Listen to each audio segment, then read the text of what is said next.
Canlı yayın Gagavuz Media'da ben Yekaterina Jekova, hem Talk Show Freedom Live. Selamlarım herkesine. Kim karar aldı canlı yayında bizim programımıza bakma. İlkten isterim söyleme, affedersiniz hani biraz geç çıktık yayına. Çünkü Kişinev'den gelen misafirimiz gelmedi ta stüdyomuza ama düşünüyorum hani katılacak burada bizim diyalogumuza. Sevgili seyirciler, çok sıra düşünüyoruz hani ne yapsak da Gagavuzca, Gagavuz dilini, Gagavuz kültürasını da ilerletsek, daha arka olsak çok. Bugün düşündük bu stüdyoda bu takım bir temayı açıklama. Gagavuzluğu tanıtan insanların kıymeti hem halk zenginliğine zahmet. Bunu yapabiliriz mi? Yaparsaydık nasıl yaparız? Bu arada isterim söyleme hani Dionis Tanasoglu, Dmitri Karaçiban, Dmitri Savastin, Maria Maruneviç, Stepan Kuroglu, Piotr Yalanji, Piotr Vlah, bu sırayı ne kadar yazık hani var nasıl ta uzun söyleme ama bu insanlar yanımızda yok. Onlar ayrıldılar bizden ama bizim yerlerimizde kaldı. O büyük zenginlik anılarını bıraktı. Onların fikirleri, onların becerikleri hem bilim uğrunda, hem literatüra uğrunda, hem kültüre uğrunda. Bunları acaba koruyabiliriz mi? Bunları doğru göz altına alırız mı? Bugün düşündük, bunu laf edelim. Stüdyamızda misafirler var, tanıştırma isterim.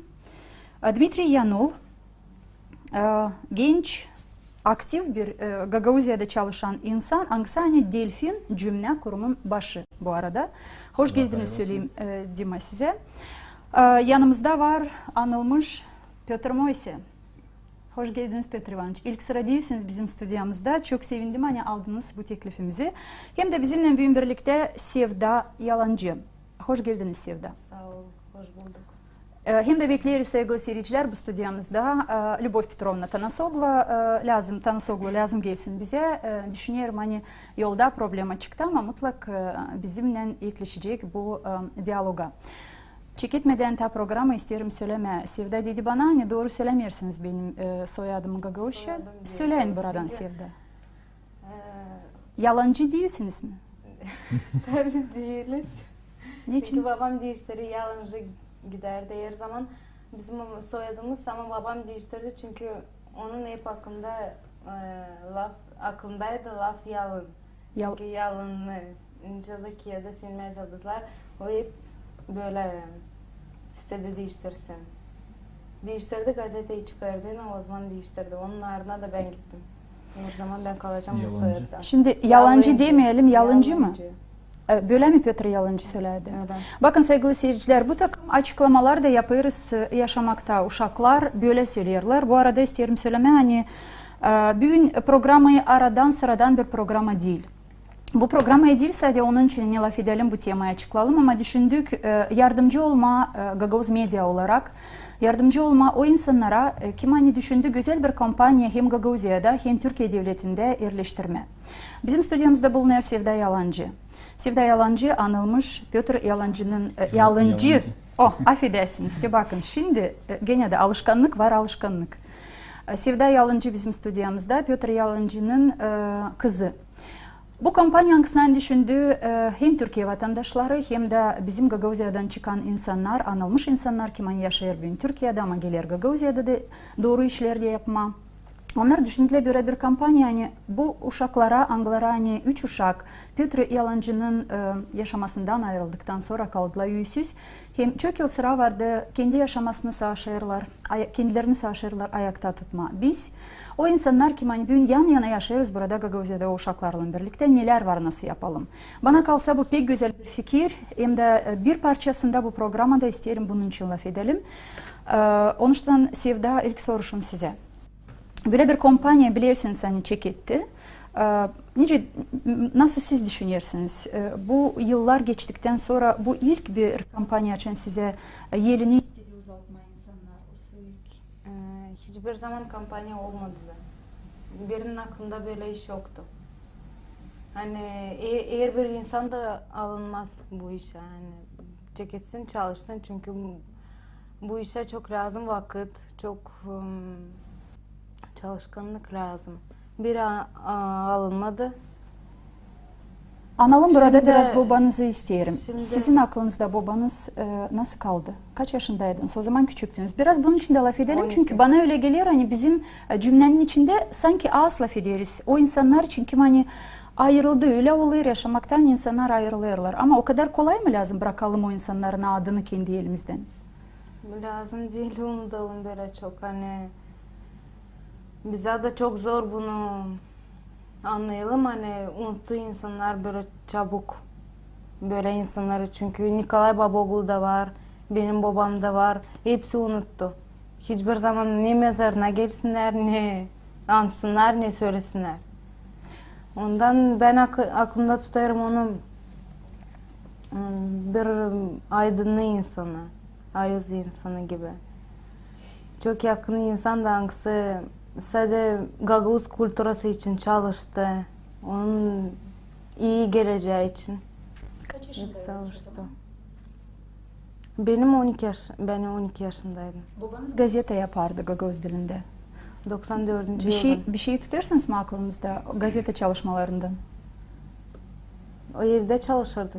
Ondan ben onun hep yanındaydım. Hep sokuluydum. Hepsi aklımda benim kaldı. Evde çalışırdı, tipara götürürdü Kavul kasabasında. Orada tipardan çıkarırdı. Şimdi soruşumu size Piotr Ivanoviç söyleyeyim. Bizim aramızda hem büyük sizsiniz,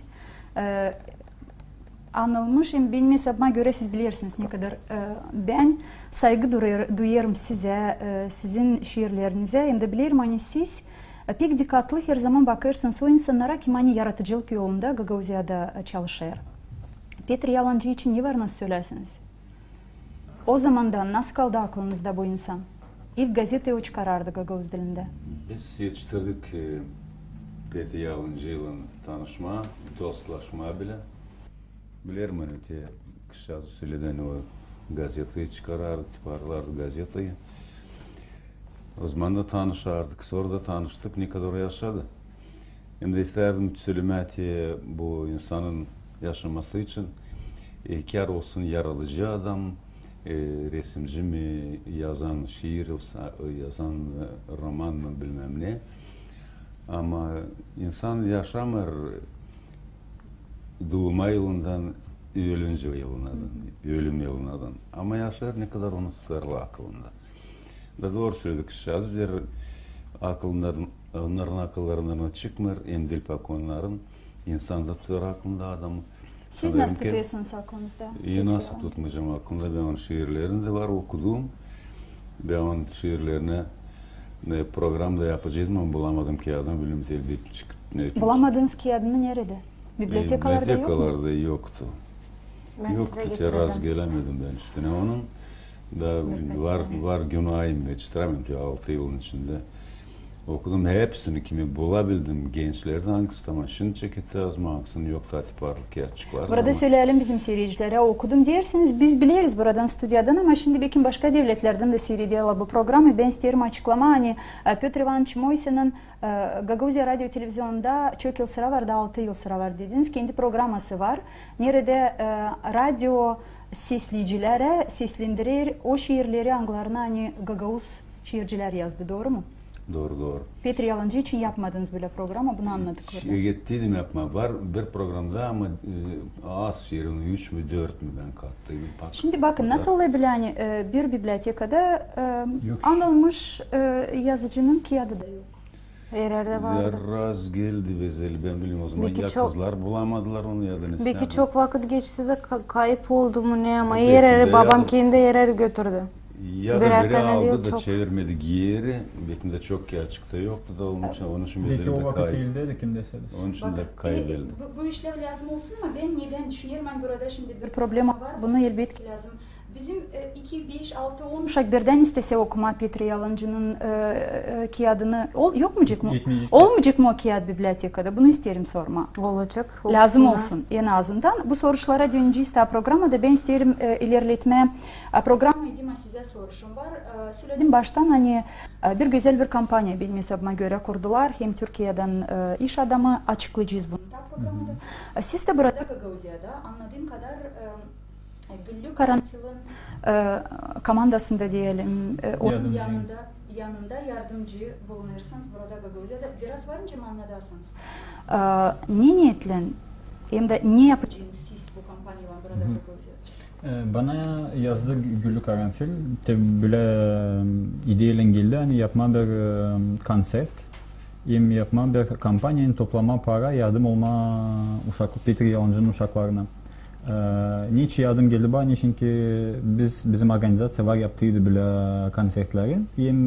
O kendisi bulunan Türkiye'de zor yapsın bu işleri da yaklaştı da yardım edeyim. Da biz düşünüyoruz yapma konserde. Ne de olacak bilet olacak parası. Da o para toplanacak verme uşaklara değinin Peter Yalancı'nın. Ta yazdık Güllü'yle bile bir spesok iş adamların kim hani var bize Gagauziya'da kim varınca yaklaşma da istemeye gel yardım versine para bir şey yani ne varınca versine yardım. Ben isteyeyim anlama bu yardım ne için? Şimdi evin yufkalığı var böyle söylediler. Da bunda işittik da evin yufkalığı var, ta problemler var, ne sanırım kardeşi hasta öyle. Bunu açıklayacağız da ama girmeyelim pek bunlara biz sadece isteriz. Dün sevgili seyirciler bilirsin sen Türkiye'de zor olaylar yaşadı dün Türkiye büyün de yaşıyor o zor olayları. Biz bu programaya hazırlanarken düşündük internet kesintisi dün vardı. Onuştan Güllü Karanfil'i Skype'tan dün onun fikrini aldık bu programa için. Birlikte seyredelim sonra stüdyoya döneceğiz.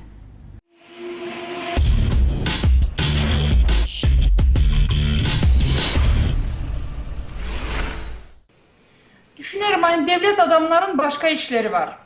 Onlar var nasıl yardımcı olsunlar ama bizim gibi insanlar, aşağıda duran insanlar kim deneyer bunu hem de kimin yüreğinde bu varsa onlar bu problemi ortaya çıkarırsa o zaman devlet adamları da bize yardım elini sanırım hani uzatır hem de uzatacak da.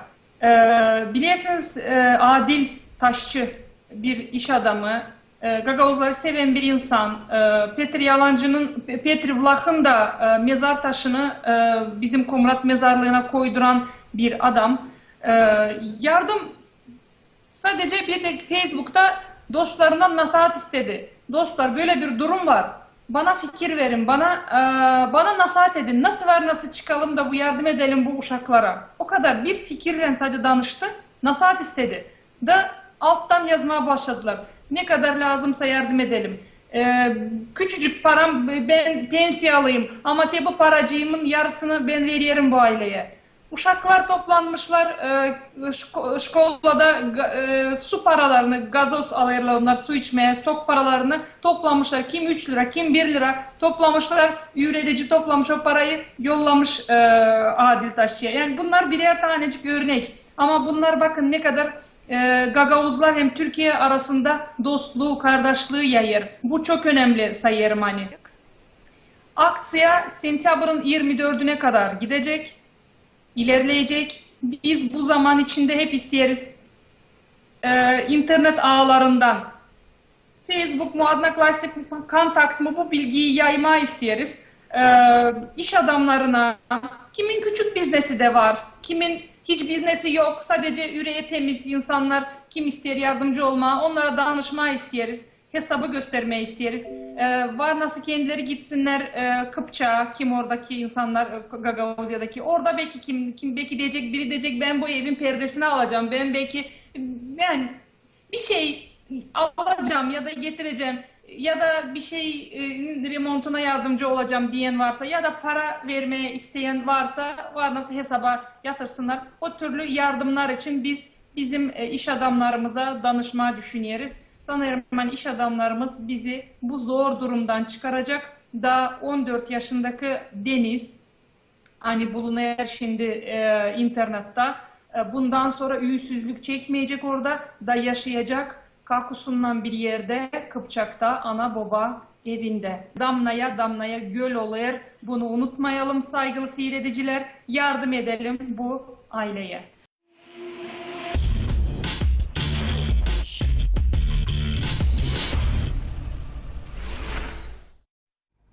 Damlaya damlaya göl olur. Böyle dedi Güllü Karanfil. Hem de iyi işleri yaparken halis de böyle lazım düşünme. Damlaya damlaya göl olsun. Kim neyle varsa nasıl yardımcı olalım. En önemli benim hesabıma göre değil para yardımı, iyi verme lazım yardım. Ama en önemli insanla cana yakın olsunlar. Değil mi öyle Sevda? Ben isterim sorma Güllü dedi hani Küçük Deniz hangisi bugün internette çadırda onu eve almayı istiyorsunuz ama bu takım yardımlar size lazım, öyle mi?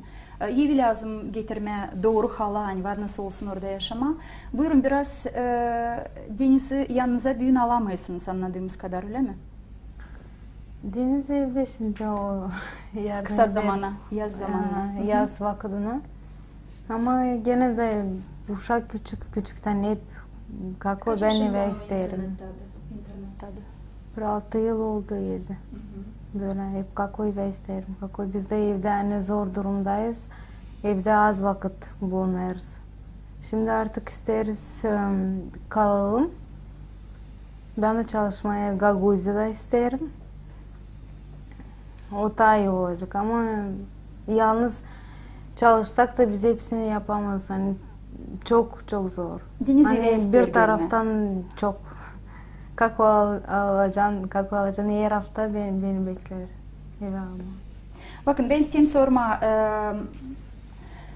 Bu takım inanırsanız mı hani bu takım slogandan damlaya damlaya göl olur yekleşecek burada Gagauzya'da da insanlar değil mi? Çünkü ben dün laf ettim birkaç insanlarda diyorlar bizde niçin insan seyir canlı? Bu bir hafta önce çekildi bu kampanya. Var mı önce diyeyim yakınlık bakışları? Ben pek bilmeyeyim. Daha çok Gülü Baka çalışıyordu bundan. Çünkü o biz yaptık o kurdu bu niyeti. Da o kurdu o niyeti. Hem o başladı danışmam insanlar kime yani biz yazdık. Binde de var birkaç kişi kimeyle ben danışayım ama benim için iş vardı. Ben onun için daha yatmadım danışmaları. Ama Gül'ün yası diye hani var ki Türkiye'de de açık yürekli insan bu problema hem burada da bulunur açık yürekli insan. Ve sanırım hani bulunacak insanlar kim hani katılacak da yardım olacak bu işten. Stüdyomuzda var Piotr Ivanovic, bizden daha akıllı, biz hepsimiz gençiz, daha çok bilir bu yaşamakta. Niçin nasıl olaylar öyle oluyorlar, nice oluyorlar? Piotr Ivanovic, niçin böyle oldu sanki 3 uşak üyesiz kaldıktan sonra ama bir anılmış adamın uşakları böyle seyir danışma gördüler bizden, Gagauzy cümlesinden. Bu Bela'nın diyeceğiz. O dil hepten Bela ama bu büyük kahırın yani geldi uşakçıkların başlarına. Elbette ki kabahat o bozunculukta hani oldu bizim bitki vakitince. Biz istedik yapma artık olsun çok iyi bizim bu Gagauzya'mız. Ve kendimiz kullanalım kendimizi, olalım çırak kendi kendimize. Ama oldu biraz tersine kendiniz duyarsınız. Hani bizde ekonomik da bozuldu artık. Demek ki köküne de. Bizim kırlar da yarısından ziyade bence korkarım. Bak ben yakın kıra yaşıyorum. Korkarsın çıkmaya bakma ne olur da olaya. Zema alacaksın çıkar. Zem yok kim işlesin insan kaçtı buradan. Öte bir tara yok para da ne yok ekonomik yok para. Yok ne da dilenci de olma bilirsiniz. O pek zor iş. Zor hem de umutsuz iş. Ama bitkiye hep o kadar sıra gelir umutlanma. Hani yönlericilerimiz bizim makar biraz varınca yardım etsinler. Uşacıklar içi de kalmışlar yalnız yüzsüz. Makar onların köyün başı garizandaki o denesin. O koyarsa da niyetine diyene yardımcı olsun. Sanırım ki o bulacaktan sonra bizim başkanı da bulacak. Bizim Kisnov'da da bizim zabitler hani bu nesli için bu kahırları çözsünler diye uşakların başından. Piotr Ivanovic ama benim hesabıma göre Güllü Karanfil Skype'ta çektiğine kendi fikrini söyledi. Yani devlet adamlarından hiçbir şey beklemediği de lazım. Lazım bizden inisiyativa çıksın. Oğlum sonra devlet adamları da ben kayılım bu fikirle. Devlet ben adamları biliyorum ama cümle çekitsin cana yakın olma. Cümle çekitsin istemeye yelini uzaltma. Yazık diye keserim o lafını da istemiyorum küstürmeye de söylemeye de hani bizim devlet adamları onlar daha çok o adamlardan hani kapabilirler biraz para kendilerine bozunca bizim ekonomik hem de çiftçilik çalışmalarını. Bak kalmadı bir şey de oradan aksi yetiştirdi yaptı biraz para da onlar Nice de istemez mi, ister mi, isterdiler mi böyle yapma. Ona biraz tülendiler, nice diğerler, biraz paralandılar. Da, ama onlardan sen iyilik bekleme pek zor. Benim babam, ben tatile küçük uşak, bu masajık boyunca, ben şans o bana söyledi, hırsızdan sen iyilik bekleme çocuğum. O duymadı iyilik yapma bu dünya yüzünde. Ve o bir ben korkuyorum, hani bizim yöneticiler hangisi bu aradan hani hırsız arasından onlar, ben istemiyorum bu lafı söyleme onların adreslerini ama hangisi duyar kendisini üzere yaptı bir yanılmak bu da topladı o parayı kendi bilmedi ne için lazımdı onu. Harcasın onun şimdi için aldı boşuna da insan kaldı yol üstünde. Kaldı yol üstünde hangisi kaçabildi kaçtı hangisi kaçamır kaçmacık taşından sonra hangisi nice benim yaşta sen dediniz yere büyüdüm ben yani küçücüküm sizin aranızda. Da onlar şu an gidemiş elbette ki bir yer ama varınca insan ben derim gelsin kendisine. Bakın ben ne isterim sormayın. Biz de bakın nasıl da yaşasa bir aile komşuda bir kahralı gün gelse komşu çıkıyor komşusuna da sonra yardımcı var nasıl mı oluyor? Ben bu soruşu niye soruyorum şimdi? Hani biz birbirimize kapalı olmayalım. Çünkü ekonomik durumu doğru söylesiniz. Piotr Ivanoviç'im ekonomik durumu değil sadece bizim devletimizde böyle. Ben biliyorum hepsi Sovyet Birliği oldu bir türlü. Geldi bir hala hani Allah koruymuş bizi ta iyi böyle havadan. İçimiz duyar mı insanın kahrını, insanın acısını? Bu işle önemli benim hesabıma göre. Canımız nasıl bakıyor bu işlere? Onun için de sordum size soru. Duyar, Katerina Fyodor'un onlar duyarsan bilirsin mi kimi acıttı? Ama kimi acıtmadı o. Ama kimi acıtmadı o sayar. O yapacak. Ben becerdim yaşamayı yaşarım. Kim becermedi yaşamayacak. Böyle logikta kurarsaydık yaşamayı ileri doğru. Biz süpürüleceğiz dünya yüzünden hepten bak artık pek ağızlık söyledim. Bizim Gagozlar bilirsiniz. Hani 150 binden şimdi kaldıysa 70 burada. Onlar da ta çoğuyanıştan sonra iş için değil. Onlar sonra bak lafa durma birbirinden karşı. Peki ben çok kadar ağızlı kız doğru söylüyorsunuz ama bakın o kadar da çok aramızda anılmış talantlı insanlar yok ama onlara da dikkat veremeyiz, onlara da gözaltına alamayız. Bana öyle gelir. Sevgili seyirciler, ben isterim söylemeye hani bu arada kimin var istediği bize bir stüdyoya soruşlarını ya da komentaryalarını ama kısa olsun komentaryalar yollama var. Nasıl bunu yaparsanız mail gagozmedia @mail.ru hem de bizim Facebook Gagavuz Media sayfamızdan. Katılın bizim programımıza hem de kendi soruşlarınızı yollayın bize. Dima ben isterim size sorma. Dedi Güllü Karanfilan devlet adamları onların başka işi var. Bunu var nasıl anlamam ama bizim cümle acaba niçin dil böyle aktif? Siz işlersiniz cümlenin içinde. Siz 10 yıldan bekimize yaşayan sonra yok mu 10 yıl? Bakın sizi de büyük yaptım. Piotr Ivanoviç'i küçük yaptık, sizi de büyük yapıyorum burada. 10 yıla yakın bu problemaların cümlenin içinde bulunuyorsunuz. Var mı böyle can yakınlığı bizim cümlenin içinde? Ben gördüm öyle bir problem. Hani her zaman olsun bir kişi kim hani çıkacak bir ideyi alacak üstüne de toplayacak hepsini o ideye dolayında. Böyle yaptığıyla insan yaklaşıyor, yardım ediyor, veriyor. Böyle o kişi olmadığıyla problem öyle de kalacak hep oradan yazılıyor. Böyle olduğunda insan açılıyor da veriyor. Yardım oluyor. Göstermeseydik o insanlar hani var problem, insan bilmeyeceği, çoğu bilmiyor hani var böyle problem yani Peter Yalancı'nın uşaklar diye böyle burada bulunuyorlar. Onun için bununla açma, söyleme, hani çağırma insanlara yardım olsun. Bunun için düşündü bu programı da yapma. Hem de Piotr Ivanoviç dedi hani biz ağızlı kız ama buna şaşırıyorum ben de hani ağızlı kız ama birbirimiz için ağız biliriz. Birbirimiz için sanki düşünmeyiz ya da soğuk bakışla bakarız. Sevda isterim sorma. Şimdi Güllü de söyledi Adil Taşçı'nın adını.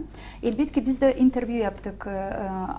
Telefon açtık dün Adil Taşçı'ya. Aldık onun da fikirlerini. Niye niyetle o Türkiye'de düşündü. Bir Gagavuz ailesi için bu takım kampanya kurma hem de orada da hem para toplama hem Gagavuzları tanıtma. O kendisi bunu söyleyecek ama size isterdim sorma. Nereden siz tanırsınız ya da nereden sizi tanır Adil Taşçı? İş adamı Türkiye'den. Ben onu buldum Kerim Bey'in Abdülkerim Dinç, onun Profesör. Anksını Komrad Devlet Onun Üniversitesi'nde dostu. iyi bilirler. ama onlar ikisi de çok iyi bilirdiler babamı. Çünkü babam benim çalıştı Türkiye'de çok vakit. Gazetenin orada çalıştı. Biraz zor durumumuzdu. Bizim Türkiye'deydik. Biz onunla görüştük. Konuştuk, telefonda görüştük. O kadar bitti. Dedi, tamam ne olursa o bir şey zorluğunuz varsaydı telefon açın. Ama ben hiçbirisinden bir şey sormadım da bir şey söylemedim de onun aklına geldi. O kendisi öyle düşündü. Babamın kağıtları var çok kaldı. O söyledi ver bana kağıtları. Bir şey yaparız. Ne Ben düşünüyorlar ben insanı iyi tanıdım ve ona lafsız verdim kağıtları. Aksiya gibi yaptı kağıtları satma gibi sattı orada. Bağışladım. Vardı tiparlanmış kağıt mı babanızdan? Çok var. Çok tiparlanmış kağıt. Hangisi evde Kaldı. vardı? Öyle. Onları Türkiye'de mi sattılar? Ben Türkiye'ye gönderdim, o aldı onları. Dağılacak aksiyanın üzerine o onları bağışız gibi verecek o insanlara. Yani kim yardımcı olur? Şimdi hem biz buradan stüdyodan hem de seyircilerimiz Adil Taşçı iş adamı Türkiye Devleti'nden ne niyetle bu takım kompanya düşündü. Türkiye'de kendi dostlarıyla toplanıp da böyle bir Gagavuz ailesine bir can sıcaklığı göstermeye ne için bunu düşündü? Adil Taşçı kendisi anlatır.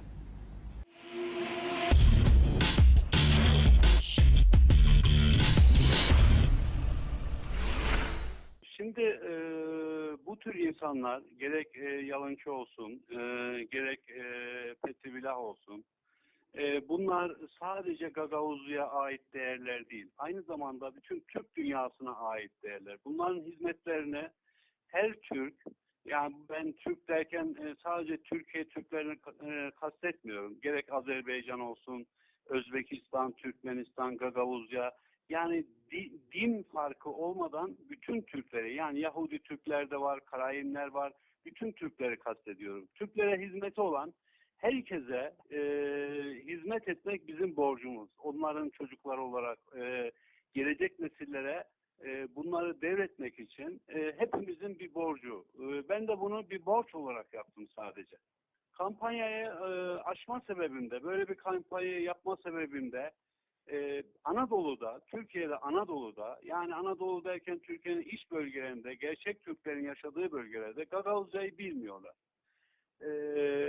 Hem Petri Yalınçı'nın şiirlerini, şiir kitaplarını burada dağıtarak, onlara bir hediye gibi vererek, hem onun tanıtılması, hem Gagavuzca'nın tanıtılması, hem de bu aileye yardım maksatlı böyle bir kampanya yaptım.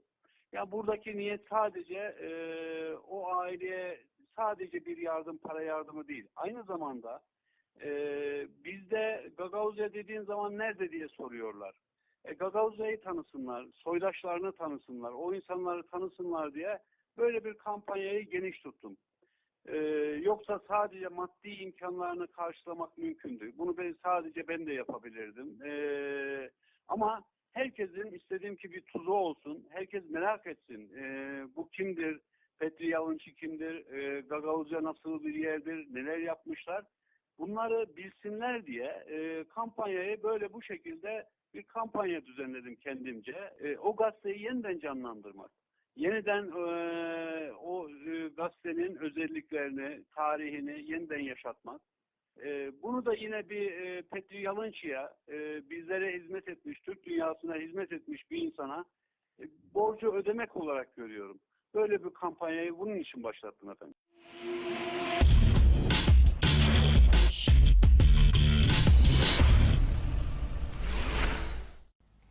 Sevgili seyirciler, böyle bir fikirle açıkladı kendini, böyle fikirlerle daha doğrusu açıkladı kendi niyetini Adil Taşçı. Hangisi hani Güllü Karanfil'in demesine göre ondan geldi bu teklif, Türkiye vatandaşından geldi bu teklif. Sonra da Güllü Karanfil eklenip de burada da kendi dostlarını bulup Gagavuzya'da Dmitri Yanov gibi başkaları gibi bu takım kompanya genişletmeye düşünüyorlar.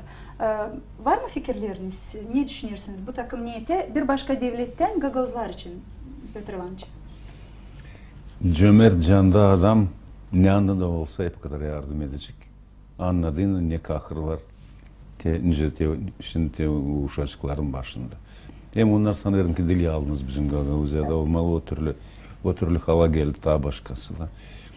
Daha başka uşaklarda onları da lazım kurtarma, koruma, büyütme, akıl fikir üretme hepsi için. Ama bak adam iyi yürekte, cömert canlı, onun için de anladı. Anlayan adam varken emrede varsa da burası neyle? Elbet ki yardımcı olacak. Ben isterim bu arada okuma Ali Balkanlı saygılı seyirciler yazmış bize. Türkiye'den Piotr Yalancı'ya rahmet, çocuklarına baş sağlığı dilerim. Şiir dünyasının başı sağ olsun. Hem de Tudor Arnavut bilirsiniz, herkesiniz Gagavuzya'da da Türkiye'de de çok bilirler Tudor Arnavut, Kiev'de doktor, filologiya uğrunda böyle kendi fikirlerini yazmış. Piotr Yalancı için yapılan programaya katılırım ama isterim buradan birkaç laf yazayım. Ben Peti'yi tanırdım ta 16 yaşından beri. O dildi tama, haylaz, kalın yüzlü, nasıl kimi Gagavuz aydınları. O yapardı işini iyi konu, sırasıyla, açık hem yürekten hem gerçek Gagavuz ruhundan. Onun gibi dostlar lazım olsun her bir insanda. Onun için ben kurarım kendimi, hani gurur duyarım kendimi, hani yaşamamda böyle bir adamla tanıştım. Pek var umudum, hani kızı Sevda götürecek onun ardından kalan işini. Ben de Ukrayna'da Gagavuzlar Birliği ardından her zaman kızının da yanında olma isterim, hem de yardımcı olma isterim. Saygılarımla Tudora Arnavut. Sağ olsun. Şimdi geçmeye isterim bu soruşa. Sağ olsun Tudora Arnavut, sağ olsun saygılı Ali Balkanlı. Hani katılırsınız programımıza güzel fikirlerle. Bu fikire geçelim. Bilirsiniz gazete Petr Yalancı çıkarardı. Hem de iyi bir gazeteydi. Gagavuz dilinde gazeteydi. Şimdi birkaç yıl geri yeni bir gazete çıktı. Meydan Gagavuz dilinde bilirsiniz. Çok benim hesabıma göre çok kaliteli bir gazete. Ivana Köksal, hangisi hani hem Gagavuz patriotu hem çok... Ama çıkma işin gazete. Bunu isterim söyleme. Hani problema neydi acaba? 94. yıldan çekildi çıkma gazete. Çıkardı. Sonra Petr Yalancı ayrıldı yanımızdan, gazete kösteklendi. Çok yıl sıralarda hiçbir şey Gagavuzca ana sözünden başka hangisi Kişinev'de çıkar. Burada Gagavuz yerinde hiç gazete Gagavuzca yoktu. Meydan gazetesi peydalandı. Hangisine devlet parası verilmedi. Böyle insanlar Türkiye devletinden, Ivana Köksal bizim vatandaşımız hangisi hani istedi kendi halkına diyeni, kendi ana dilinde gazete çıkarttılar. Hem de güzel gazeteydi, renkli gazeteydi. Ama kapattılar gazete çünkü bizim Gagavuzlar okuma pek istemiyorlar Latin grafikasında. Bu takım teklifi hangisinden şimdi söyledi Tudor Arnavut. Canlandırma var nasıl mı gazeteyi? Nasıl siz düşünüyorsunuz? Sevda. Bunu yapma istiyorsunuz mu? Çok, ben çok isterim. Mi ilerletme? Ben hep istemişim. Öğrenmişim de küçükten merak ettim bu işinin. Gazetecilik işinin. Çok isterim ama biraz... Bizimkiler anlamırla ekmersere biz jurnalist deriz ya hep alışkanlık Rus lafını kullanma. Jurnalist öğrendiniz kendiniz. Gazetecilik öyle. Ama biraz yardım lazım hani. Ben onu kendim canlandıracıydım. Çünkü lazım. Gene de olmasa, gene insan okumasa da o kadar vakit gelecek hani o kaldırıcılar, okuyucular, informasyayı bulacaklar, arayıcılar lazımlı informasyayı. Ondan ben isterim. Babam rahmetli olduğundan sonra söylemeden sanam çıkardı gazeteyi. Pardon, gene Siz kendi anladın, bunları biz biliyoruz. gene kendi cebinden devlet yardım etmedi. Biri etmedi ama anam Gagavuz değil, Gagavuz insanı ama Gagavuz dilinde çıkardı. Nasıl 4 numara. İnformasyaları bulurdu, ben yardımcı olurdum. Hani çevirtmek, kontrol etmek, hani doğru yazılı olsun. İnanın para alardınız çıkartma gazeteyi. Affedersiniz bu soruşlar için ama bu soruşlar lazım açıklansın. Ama ben o zaman belki 14 yaşındaydım, benim aklımda böyle işler yoktu. Çünkü ben küçüktüm. Anama da sormamıştım. Nereden aldın? Babanızdan sonra kaç yıl ananız çıkarabildi o gazeteyi? 3 yıl çıkardı. 3 yılın içinde. 4. yıl hasta oldu artık. Öyle geçindi. Şimdi bugün dersin sen sizin küvediniz, içinden gelen böyle bir fikriniz, niyetiniz var gazeteyi Gene de var. Olsun 5 yıldan sonra. Yine döneceğim şimdi Güllü Karanfil'in tüy fikrine devlet adamlarından hiçbir şey beklemedi lazım. Ama burada soruş lazım sorayım. Devlet adamlarına bu takım fikirle gittiniz mi? Çünkü bir gazete çıkarma diyeni burada biraz para tarafından yardım lazım. Denediniz mi urma kapılara devlet adamların? Sevda. Gazete için ben denemedim. Niçin denediniz? Denediyseniz. Düşünelim denemeyeceğim de. Niçin? Öyle benim fikirlerim var hani. Kime lazım o? Kimse istedi, kim bilir gazete için. O kendisi yaklaşabilir de bana sorar. Belki bir şey yapalım, belki yani bizim. Kimseye Gagavuz historiası, Gagavuz kültürası lazım mı? Lazım değil birine. Hani böyle aldığın ayrı yer bir insana. Lazım değil. Ne kadar kolay bir söylersen kimseye ne lazım değil. Anne kolay. Ben şimdi kendime de kızma çekiliyorum. Böyle mi oluyor acaba? Var insan ama çok az kaldı aramızda insan. Hani kim yapacak, kim... Ama siz dediniz devlet adamların kapısını açmadım, açmayacağım da başka iş için açtınız, gazete için açmadınız. Niçin? Babam hiçbir zaman devlete yaklaşmadı da. Yaklaşmadı. Neden çıkarardı babanız o gazeteyi? Vardı yıllık vakitler, kaç orada 5 mi 6 yıl mı?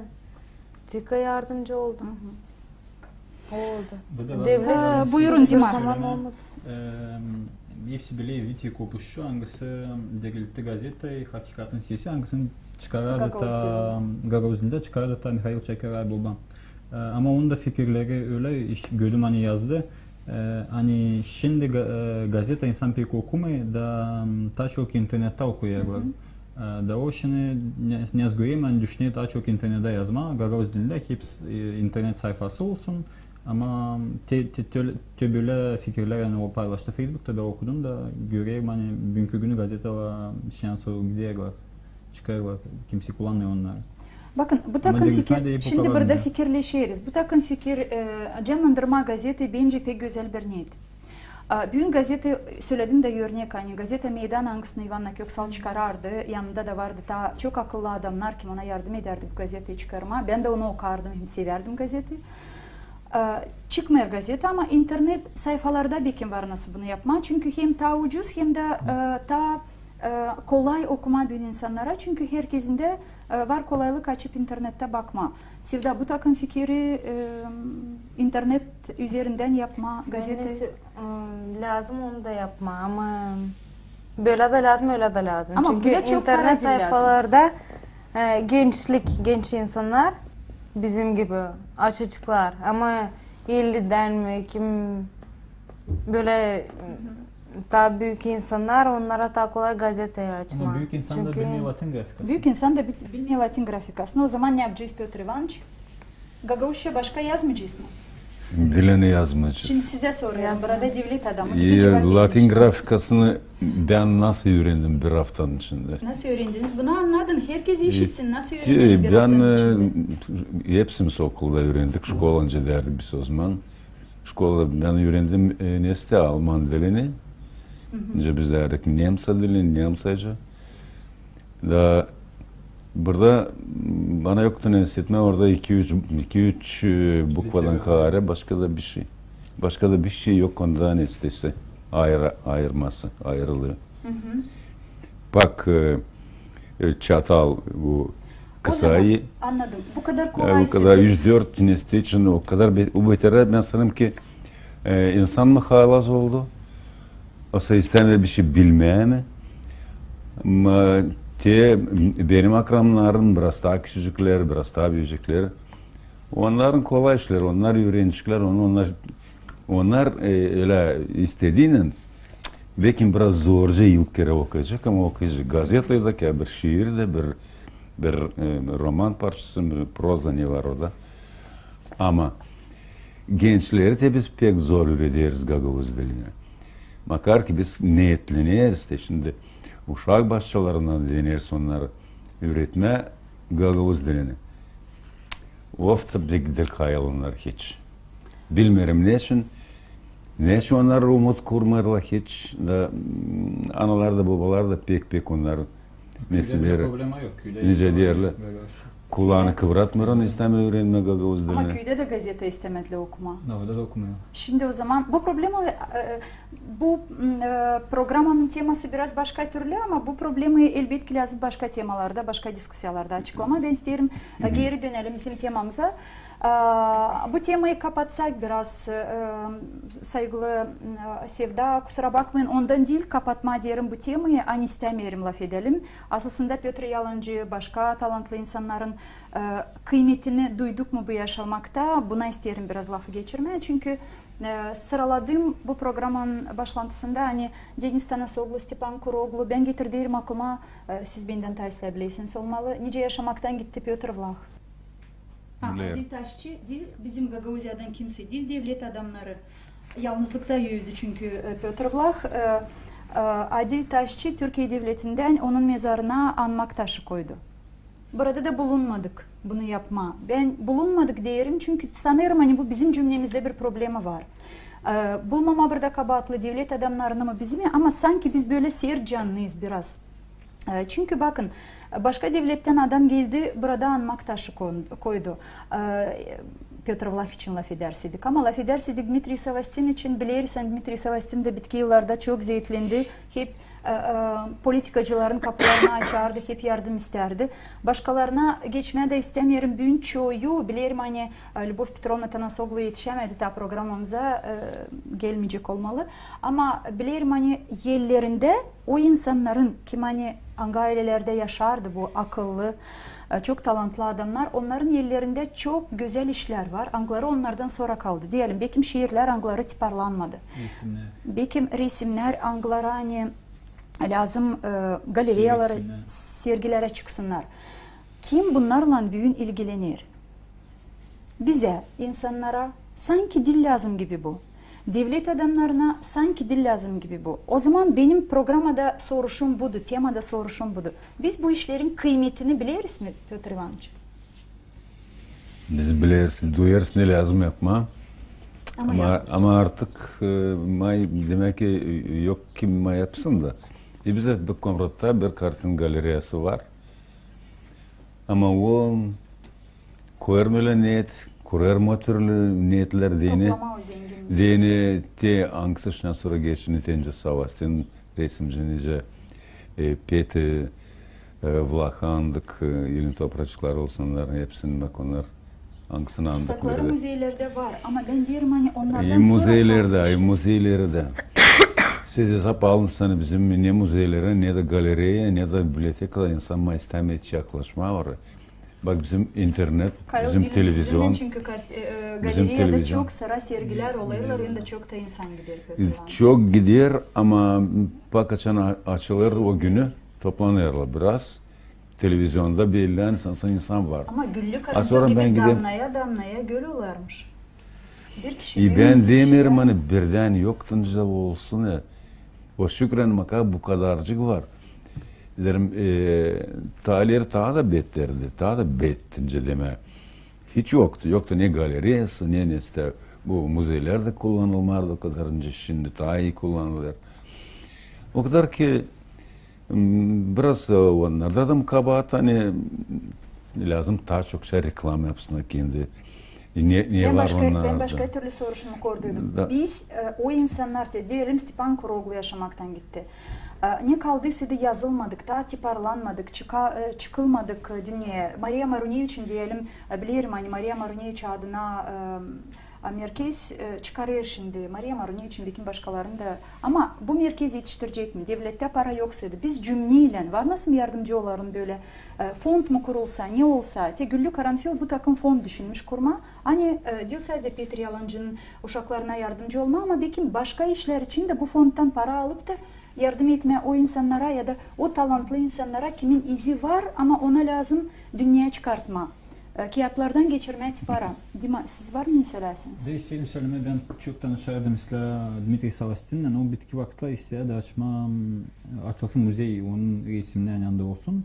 O kayıldı versin 50-60 resim orayı da nasıl bileydim o bağlanadıydı hani giderdi oraya da büyük insanların kapılarına hani böyle iş olsun. Böyle iş olmadı. Kim hani kuvvette bulunmaya yardım olmadı bu işte.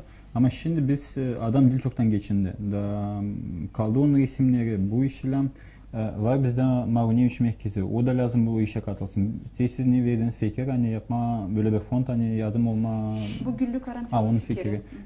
Dil sadece bu situasyada ama başka işlerde de bu işi lazım uzun cümle başlasın. Da katma bu Maruniyeviç merkezinden çünkü ondan spesifikası. Cümle dediğinin o biz. Cümle bizde. Biz başlayalım. Fikir var. Onları da katalım. Kim hani bulunuyor kuvvette onları da birleştirelim biraz. Hani onlar da katılsınlar buraya. Sevda var mı, ne eklersiniz? Ben de düşünüyorum hani bu çok bir iyi fikir. Hani toplanıp bir insan onu yapamayacak. Hepsine fond açmak. Hani Fondu çok açmayı iyi. bir insan açacak ama fondu doldurmayı yine. Her bir insandan 5'li, 3'li alsak gene de çok sıra söylerim şimdi bu programda ama benim hesabıma göre bu slogan hangisini açıkladı Güllü Karanfil, damlaya damlaya göl olacak. Bunu birlikte yapsak. Çünkü devlet adamları da kimer sıra doğru söylerler, para yetişmiyor. Ama hepsimizden bir küçük damla gitse diyelim Sebastian'ın müziğini birlikte açalım. Olacak. Elbette olabilir yardım. Ne kadar da az olsa gene. Burada Taylan insanlara açıklama bu problemi hani var Açıklayın bu problemi. buradan. Buyurun açıklayın buradan. Bunun için teklif ettik burayı. Sevgili dostlar, burada Petr Ivanoviç, söylemem istediğiniz bir şey? İstedim söylemeye, ben de bir laf ya bu fikrin. Buyurun. Bunu istedim. Bak, iyi fikir veriyorsun Katerina Fyodor'un yine açma bu fondu. Evet, bu yazık hani kimde var para o yaratıcılıkla bir kere bile zanatlanmadı. Ama kim zanatlanıyor yaratıcılıkla onlar hepsi fukara önce de ben. Şimdi git aç sen fondu nece? De ben diyelim nice yalvar o insanı? Şimdi çıkacak benim ikinci kağıtçıyım, şiir kağıtçıyım. Kim yardımcı oluyor size onu çıkarmayı? Siz dediğiniz fukarasınız. Bizim minister, bakanlık, Gagavuzyan bakanı. Bakın buraya, bakanlık yardım ediyor. Devlet parası o zaman kağıda gidecek. Gidecek kağıda. Diyelim belki düşecek diyor insanlı ellerine. Anglarına para var ama kendileri yaratmıyorlar. Da o fondu varınca onlar yapsınlar. Kimde para var, başka türlü yok. Biz kalıp yalvaralım. Bakın Petr Ivanoviç, ben sadece öyle düşünüyorum, katılarsanız bu fikire, hani biz cümlede, в обществе, daha çok bu işleri laf ederseydik, daha çok söylerseydik, hani biz lazım birlikte olalım. Biz lazım kendi kültürümüzün zenginliğini birlikte düşünelim nasıl toplama. Çünkü devlet adamlarına bugün biri geliyor, yarın biri gidiyor. Ama biz Gagavuz'la duyarsaydık kendimizi çetin ayakta, isterseydik kendimizi daha çok yıllara, daha çok yıllar boylarına tutma Deniz Tanasoglu'nun diyelim, Kuroglu'nun, hiç kimsenin küstürmediğinin başkaların o kıymetli işleri neleri onlar yaptılar. Bunu cümle yapmazsa benim hesabıma göre artık lazım kurtaralım kendimizi bu takım fikirden. Hani devlet adamları bunu lazım yapsınlar. Daha sıkça lazım buluşalım Katerina Fyodor'una. Da bu temi sen dersin bir kıpırdatma onu Bugün kıpırdattık biraz. Zerim taşı oynatmazsa yerinden su altına gitmer yerine. Da onun için lazım bu problemi lazım hep bir kıpırdatalım. Ben söyleyeyim ona anma lazım. Da belki büyün işitmediyse yarın işitecek. Yarın işitmezse öbür gün işitecek. Tüyo insan mı kalacak? Ya bak oraya bende var para ya ben yardım edeyim. Da çıkacak belki dil bir kişi oturulur. Bir mi, iki mi, 10 mu? Da bakarsın fon var işte yollanır. Da işte gidecek. O zaman Petr Ivanoviç sizin fikrinize yok nasıl katılmam. Ama bu takım programı başarmayı isterim. Kısa 30 sekund var herkesinizde. Kendi fikirlerinizi diyelim o zenginliği, hangisi hani kıymetli işler olarak kaldı o talantlı insanlardan, Gagavuzlardan. Ne zaman yaşardılar? Angları şimdi daha yaşayır. Angları ayrıldı bizden. Nasıl bunları koruyalım? Neler lazım yapalım? Hem de cümleyi kaldırtma diyeni. Cümleyi nece siz dediniz biraz? Kıpırdatma diyeni. Neler lazım yapalım? Sevda sizin fikirleriniz. Ben düşünüyorum hani insanlarımız lazım aklında tutsun hep daha çok konuşalım, daha çok görüşelim, anlatalım o insanlar için kim yaptı bizim Gagavuzya için, historiyamız için çok iyilik yaptım. Onlar için konuşalım biz. Hani Öte doğru da bizim uşaklarımız kim gelecek evlat boyları aklında tutsunlar onlar. Çünkü böyle biz konuşmasaydık hepsi unutacak, tezde bitecek hepsi. Böyle olmasın. Böyle düşünüyorum. Böyle olmasın. Sağ olun Sevda. Dimay sizin? Ben düşünüyorum ilk adım şimdi lazım tenyası kıpırdattık bu problemi. Lam ta kıpırdatma kim komratta bulunuyor, komratta lazım söylesin. Ben çeşmek ödüm, çeşmekin de söyleyeyim bu işe. Kim Valkaniş'te, kim Dizginci'de. Da o insanların arasında kim nerede biz işleriz, çalışırız bu işleri söylemeye da insan katılacak. İnsan bilmiyor bu işi, çok bilmiyor. Bildiğin insan bizde duygulu insan, onunla geliyor yardıma. Sağ olasınız. Böyle sanıyorum. Sağ olun. Petrovic sizin de kısa fikrinizi alalım. Veriyorum parası. İşte ben ne isterim söyleme. Deni biraz iş yerinden oynasın iyi tarafa elbette. Bizim bu yaratıcılar hangiler şansları yok bizimle de onlar da lazım bir anma, onlar da lazım bir insan buluşsunlar yaratmasınlar. Onları dine yapma bu fonda önce söyleyeyim tabii ki sağlık bizim zengin insanlara da onlar da kendileri efiri hesap almadıysalar, uymadıysa vakitleri söylediyse ona bir komşusu ile bir iyi adam hani tabii ki yardım edeceksin da onlar da bize biraz olsun yardımcı da o zaman bizim bu ne yarattık şimdi adın hem ne yaratıcıları doğru elbet ki olacak sağ selimde hem de ilerleyecek. Sağ olasınız Petr Ivanoviç. Sevgili seyirciler, sevgili dostlar, bu takım programı kapatmayı isterim. Herkesinize sağ ol isterim söylemeye. Hani birlikte savaştık bizim cümleye, seyircilere anlatma. Hani hiç kimsenin bir şey beklemeyelim. Elimizden geleni yapalım. Çünkü çok sırada olmalı bu kampanya uzun. Onu düşünmüş Adil Taşçı, Türkiye iş adamı hem de Güllü Karanfil, bizim Gagauzya'nın anılmış hem yazıcısı hem filoloji uğrunda doktoru. Biz de burada yardımcı olalım. Peki bu kampanyanın bitkisine kadar 23 Sentyabr'da geçecek o konser tanısını buradan Dmitri Yanul açıkladı. Nerede toplanacak gene de para. Yakın zamanlarda Güllü Karanfil'in dediğine göre bu fon tankısını düşünmüşler kurma hesabı olacak. Gagauz Media informasyon partneri olarak mutlak sizi sevgili seyirciler hem de sevgili okuyucular haber edecek bunun için. Herkes kim hani ister damla damla göl olsun diyeni lazım eklersin bu güzel kampanya benim hesabıma göre kalın bizimle.